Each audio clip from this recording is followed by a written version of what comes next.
DASA. Seja bem-vinda, Débora Moraes, diretora de atração e seleção da DASA. Palmas autoras! Obrigada! Muito obrigada, dupla querida.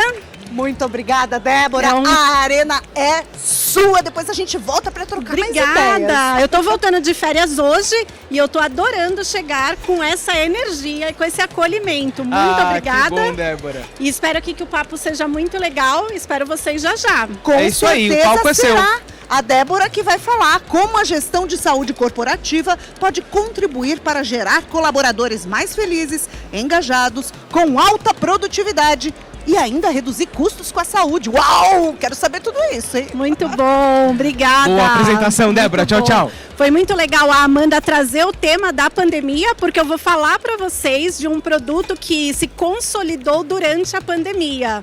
Então foi legal ela já deixar esse gancho para mim. Ela contou para vocês, né, que eu trabalho na DASA e eu queria então, antes de chegar na nossa conversa sobre saúde, falar um pouquinho o que é a DASA.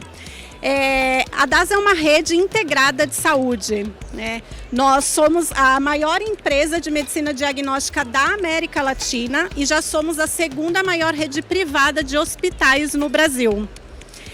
Nós temos uma forte experiência em coordenação de cuidado de saúde e isso faz com que a gente consiga garantir uma navegação tanto para médicos quanto para pacientes dentro dessa rede de saúde. E quando a gente fala de navegação, o que a gente está dizendo? Que a gente não deixa nem médico e nem paciente perdidos. Então, tanto quando a gente está falando de exames ou direcionamento para dentro de hospital, a gente consegue fazer isso de uma maneira bastante coordenada. Além disso, pelo tamanho e a relevância da DASA, a gente também é referência na nossa base de dados. Então, toda a nossa frente de desfecho clínico acaba sendo muito embasada nessa parte de dados. Tá? Nós somos 45 mil colaboradores, são 59 marcas de laboratórios e 15 marcas de hospitais aqui no Brasil. Aqui em São Paulo, vocês devem conhecer o Delboni, o Lavoisier, o Alta, o Hospital 9 de Julho, Santa Paula. Então, essas são algumas marcas para poder lembrar todos aqui quem é a DASA, né? E se o propósito de negócio da DASA é saúde, isso para dentro de casa também tem que se concretizar, né? Então, na DASA, nós temos um programa que se chama DASA Cuida, que é o Cuidando de Quem Cuida. A Amanda trouxe o ponto da pandemia e eu falei para vocês que é um ponto legal que ela deixou aqui para mim, porque o DASA Cuida, ele se consolidou durante a pandemia. Nós sempre tivemos como valor o cuidado com o colaborador e nós tínhamos diversas ações. Mas durante a pandemia nós percebemos que nós não dávamos clareza de todas as ações que existiam para os colaboradores. E aí nós falamos, acho que a gente precisa organizar isso enquanto programa de cuidado para os nossos colaboradores entenderem tudo o que a gente faz para a saúde deles também. E foi daí que nasceu então o DASA Cuida, que é um conjunto de ações voltadas para o bem-estar do colaborador e também para os seus dependentes. E aí, o que a gente quer com isso, né? De fato é fortalecer os nossos colaboradores e fortalecer consequentemente a DASA. Quando nós começamos a estudar como que nós íamos organizar todas as ações que existiam, nós optamos então por partir da psicologia positiva. A psicologia positiva, ela propõe 5 perspectivas de bem-estar. E nós partimos das perspectivas que são apresentadas pelo Roubin Institute para poder criar o nosso programa de bem-estar. Então, o nosso programa ele é composto por essas 5 pilares, né, que a gente deixou de usar o termo perspectivas e colocamos como pilares no nosso programa, divididos então entre o espiritual, o físico, o intelectual, o relacional e o emocional. Nós divulgamos então para os nossos colaboradores esses 5 pilares como sendo o programa de bem-estar da DASA, né? E aí vocês devem estar perguntando, bom, legal, vocês falaram que são 5 pilares e como é que os colaboradores conseguem se cuidar, fazer gestão da sua saúde olhando para esses 5 pilares? Então, para cada um desses pilares, nós temos as ações, né, os benefícios que são oferecidos para os nossos colaboradores. Quando a gente olha para o pilar espiritual, ele está muito voltado para a questão do autoconhecimento e para o caminho do colaborador encontrar seu propósito. Então a gente trabalha muito a divulgação de atividades como yoga e também disponibilizamos para os nossos colaboradores um app de meditação. Né? E aí, então, essas são ferramentas disponibilizadas e a gente trabalha o tempo todo a comunicação para que eles entendam como eles podem fazer esse cuidado desse pilar emocional. No pilar físico, a gente tem os nossos produtos, né, que já são produtos da DASA e que a gente estende, então, para os nossos colaboradores, como a campanha das vacinas, os descontos para realização de exames, toda a parte de clínica de atenção primária, a questão da gente ter uma segunda opinião médica. Então, quando um colaborador ele tem uma orientação para fazer uma cirurgia, a gente tem um processo de segunda opinião médica para validar se aquele de fato é o melhor caminho e o melhor procedimento para aquele colaborador ou para o dependente dele no plano de saúde. Nós temos o teleatendimento, que eu vou dar um zoom para vocês no teleatendimento já. Os descontos em academia, então a gente tem a parceria com o Gym Pass, né, e a gente estimula muito essa questão do cuidado do físico através disso e assistência nutricional. No intelectual, nós trouxemos então para eles o reforço da nossa universidade. Então nós temos uma universidade corporativa que eles podem ali estar cuidando dessa parte do intelectual. Tá? Além de outras ferramentas que a gente disponibiliza, como orientação financeira e apoio jurídico e de serviço social. No relacional, então nós já tínhamos o Clube de Vantagens UOL, que a gente consegue ali ter vários programas, passeios, shows, eventos que o colaborador ele consegue comprar com desconto e está trabalhando essa parte relacional. A gente cuida muito das comemorações, fazemos o day off, né, no aniversário e também fazemos ações voluntárias. Então, o ano passado, inclusive, nós fizemos a campanha de doação de sangue.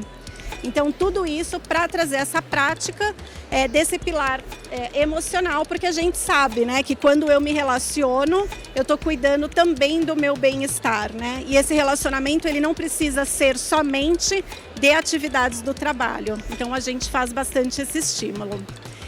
E aí nós temos o quinto pilar, que é o pilar emocional, né?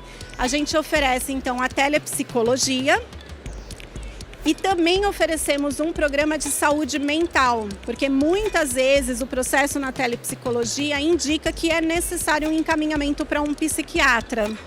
Então, a gente também tem esse pilar para fazer esse direcionamento.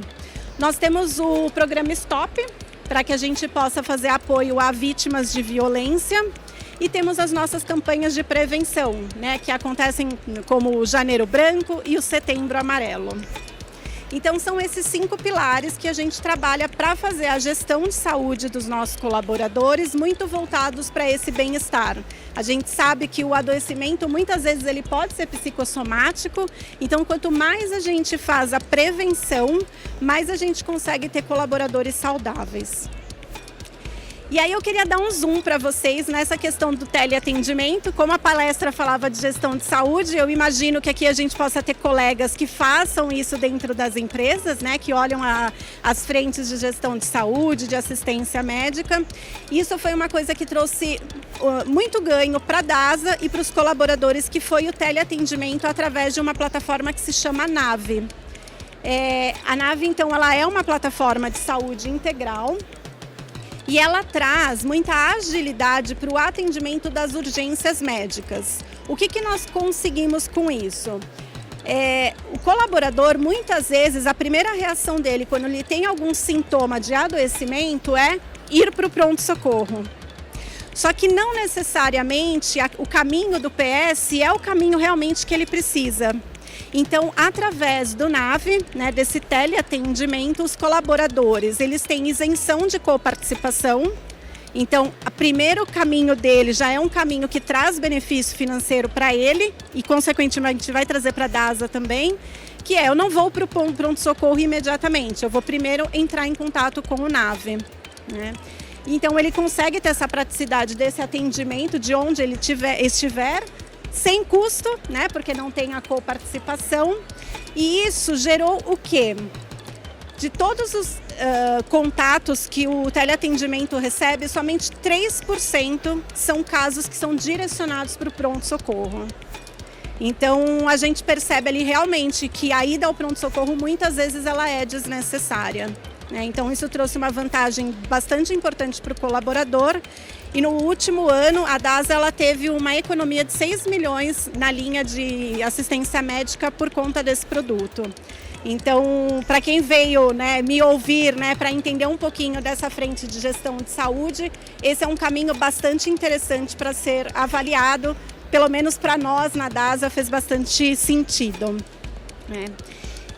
E aí, além de todas essas, de todos esses produtos, né, de todas essas ações que existem para cada um dos pilares, nós também temos um canal, né, uma central que se chama Canal DASA Cuida, que o colaborador ele pode entrar em contato se ele precisar de alguma orientação jurídica, se ele tiver alguma situação que ele precisa de um apoio de assistente social, consultoria financeira, ou se ele precisar fazer uma orientação nutricional. Então esse é o canal DASA Cuida e é o nosso programa Cuidando de Quem Cuida. E eu queria, antes de chamar a Amanda para a gente mediar aqui, se nós tivermos perguntas, falar que eu participei desse projeto aqui junto com os meus colegas, o César Zic, a Tati Bacelar, a Ana Paula. E eles não estão aqui comigo hoje, mas eles são pessoas muito importantes para que tudo isso pudesse acontecer. Obrigada.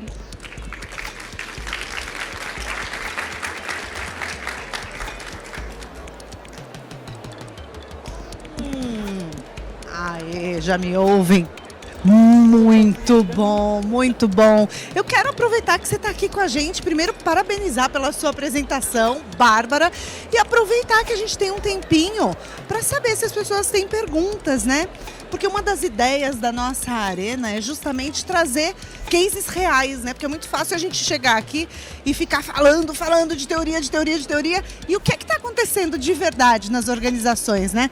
Topa, então? Eu abri aqui para perguntas para o pessoal. Quem é que tem pergunta aqui para Débora, hein, gente? Quem é que gostou, que quer questionar alguma coisa sobre como foi lidar com toda essa crise, né? Com todo esse momento na área da saúde? Quem é? Deixa eu ver seu crachá. Cara crachá. Márcia Constantini, diretora da BRH Brasil. Muito obrigada, Márcia. Olá, boa tarde, Débora. Um prazer conhecê-la. Igualmente. E parabéns pelo trabalho, muito bacana. Isso aí, cuidando de quem cuida de todo mundo. Mas enfim, eu queria saber qual foi o impacto desse projeto para dentro da companhia, se houve algum retorno, algum feedback, algum indicador. Como é que foi esse projeto aí, se desempenhou? Ótima pergunta. Deixa eu tirar o fone aqui para eu não ficar me ouvindo, né? Senão a gente fica naquele negócio de sanduíche, né? Exatamente. Vocês lembram do sanduíche? Que no jornal hoje a entrevistada ficou sanduíche, então a gente evita isso. Muito bem. Essa pergunta, ela é muito boa, porque era um ponto que eu deveria ter falado para vocês e acabou passando. Na DASA a gente usa as pesquisas Pulses, né? E um dos pontos que a gente conseguiu observar de muita evolução é o atributo de felicidade. Então, os colaboradores, dentro desse atributo, eles falam muito dessa questão da empresa oferecer cuidados, né, com a saúde. E essa é uma nota que evoluiu bastante. Em 2021, a gente fechou o ano com nota 8 para esse pilar, né? E durante a pandemia, a divulgação do DASA Cuida proporcionou muita abertura para que a gente pudesse conversar com os colaboradores sobre tudo o que estava acontecendo. Trabalhar numa empresa de saúde onde os nossos colaboradores estavam diretamente ali na ponta, né, com aquela crise, fez com que a gente tivesse que se preparar muito para fazer o acolhimento desses colaboradores. Então, naquele pilar do emocional, que a gente tem o programa de telepsicologia, nós trabalhamos muito nos programas individuais dos casos mais críticos de ansiedade e nós trabalhamos no Brasil inteiro com grupos terapêuticos que aconteciam através da ferramenta. E isso foi fundamental para que a gente pudesse manter o time fortalecido, para continuar de frente, né? Não só nos hospitais, mas quando a gente pensa na operação de diagnósticos, era a operação que estava colhendo o tempo todo PCR, né? Que estava testando o tempo todo se as pessoas estavam com Covid ou não. Então, tudo isso trouxe todo esse valor para o time. Então, a gente refletiu muito isso na pesquisa Pulse e também na GPTW. É isso, gente, a importância de ter ferramentas, né, para poder mensurar o trabalho que é feito. Quem mais tem dúvidas, aproveita a Débora Moraes para tirar dúvidas sobre como é que eles fizeram tudo isso acontecer, né? Gerar felicidade, lidar com a questão psicológica e ainda gerar valor dentro das organizações. Ninguém quer saber mais como é que faz para levar isso para a sua organização. Vamos aproveitar esse conhecimento aqui para tirar as nossas dúvidas, né? Deixa eu chegar aqui com o Marcelo Oliveira, especialista humano, muito bem. Movimento. Tudo bom, Débora? Tudo bem. Bom, eu conheço um pouco da DASA, porque minha esposa ela trabalha na DASA. Então eu conheço inclusive o programa, acho muito bacana. E eu sei que, conhecendo a DASA, eu sei que tem o lance das adquiridas, as marcas adquiridas. Como que um programa como esse, que eu sei que é super interessante, como que ele impacta na integração e no engajamento das pessoas, desses colaboradores das marcas adquiridas no dia a dia? Você consegue ter uma noção sobre isso? Consigo. Boa pergunta. Eu fico super orgulhosa quando um familiar fala que conhece o DASA Cuida. É muito legal, né? Porque a gente vê o quanto a gente está conseguindo, de fato, gerar valor até para o colaborador compartilhar em casa. Obrigada por contar isso. Como que a gente faz? A gente não fala muito adquiridas, a gente fala das nossas marcas parceiras, né, que acabaram de chegar. Muitas dessas ações que vocês viram aqui, eles vieram das empresas que foram compradas pela DASA e que se tornaram nossos parceiros. Então eram ações que não existiam na DASA e que quando a gente foi mapear o que tinha de bom naquela empresa, né, quais eram as melhores práticas, a gente incorporou, né? Então a gente também aprende muito com as novas marcas que chegam. Como é que a gente faz essa virada, né? Quando a gente vai até a empresa para contar o que é a DASA, a gente já mostra o programa para eles. E a gente combina qual é a data que eles passarão a ter aquele acesso, né? Vai ter acesso a esse benefício que é o DASA Cuida. Então, todas as marcas que chegam têm a data que eles vão poder começar a usar o programa. Tá? Não é uma virada automática, mas desde o início eles sabem quando vai acontecer a virada. Muito bom, mais uma pergunta aqui, deixa eu ver de quem, deixa eu ver se eu tô aqui, da Janaína Lorente. Vai lá, Jana. Oi, Débora, tudo bem? Tudo. Obrigada pelo bate-papo. A pergunta é sobre a universidade corporativa de vocês. Então, são para todos os colaboradores, os conteúdos eles são voltados para a área da saúde, como é que funciona isso? Legal, muito bom. Sim, a Universidade DASA é para 100% dos colaboradores. Nós temos as trilhas que são certificadoras. Então, um colaborador que faz coleta de sangue, ele tem a trilha que ele precisa cumprir porque ele tem uma parte técnica, né? Essa mesma trilha não se aplica para colaboradores que são do administrativo, né? Então, as trilhas elas são segmentadas pelo perfil de função e tem aqueles conteúdos, a gente falou bastante hoje de diversidade, né? Então, diversidade são conteúdos, tem conteúdos que são para todos, né? Então, tá bem segmentado e tem o que é generalista para todos. Tem mais alguma pergunta? Mais alguém querendo aprender tudo aqui com a Débora? Eu tenho uma última pergunta para a gente encerrar. Infelizmente o tempo acaba, é rápido. Vai rápido, né? Mas você viu quanta coisa dá para falar? Dá para compartilhar muito, né, as boas práticas em 20 minutos. E eu queria, então, para a gente encerrar, Débora, que você trouxesse um recado para as empresas que não são da área da saúde e que ainda têm muita dificuldade em lidar com essa questão ainda do psicológico, né? Não se falava em saúde mental, falava-se em segurança psicológica. Parece que a gente tinha medo de falar, né? Parecia que a gente era maluco. Todo mundo é um pouco, né? Na verdade. Por que a gente não consegue encarar isso de frente? Qual que é o grande recado que você dá para que a gente desmistifique de vez esse tema e entenda que somos todos assim, diferentes, né? E todos temos o nosso momento de burnout. né? Então eu queria que você encerrasse com uma grande dica aí pra gente transformar esse mundo. Boa! Eu acho que você já trouxe até um pouco da resposta, né? Que primeiro é a gente falar disso com naturalidade, né? E eu acho que quando nós somos profissionais de recursos humanos e a gente se coloca nesse lugar de que está tudo bem e que nós também podemos passar, e muitos de nós já passamos, inclusive, por situações que pode ser um burnout ou que pode ser uma ansiedade, a gente vai gerando um ambiente de confiança para se falar do tema, né? Então, acho que o primeiro é esse. Eu acho que a gente tem essa generosidade de falar sobre algo que todos nós sabemos que estamos, né, expostos, né, e vulneráveis ali a poder acontecer. E o segundo, eu acho que é buscar parceiros para ajudar na jornada, né? Você falou um pouquinho na minha apresentação que eu fui a líder na frente do Covid, né, na DASA, e eu lembro que nas primeiras semanas eu fui a pessoa que mais tinha ansiedade, porque eu falava, meu Deus do céu, como eu vou lidar com tudo isso, né? E a primeira coisa que eu fiz foi buscar um parceiro, né? Uma parceira que foi a Cris, uma psicóloga que ficou de braços dados comigo durante toda essa jornada. E a gente foi pensando em todas as ações que a gente deveria fazer. Então, acho que é isso, é naturalidade, é aceitar que isso faz parte da vida, né? E a gente buscar parceiros, né? Eu acho que o que está acontecendo aqui é um reflexo disso. Nós não precisamos saber tudo, né? Tem gente que sabe um pouquinho de tudo, então o que a gente precisa é ter parcerias e estar conversando o tempo todo. Acho que esse é o caminho. Incrível. É isso, não tem mágica, né? Não tem. É isso. Não tem. Muito obrigada, Débora. Uma salva de palmas para Débora. Obrigada, gente. Muito obrigada por trazer um conteúdo tão prático para nossa arena. Muito obrigada. Obrigada.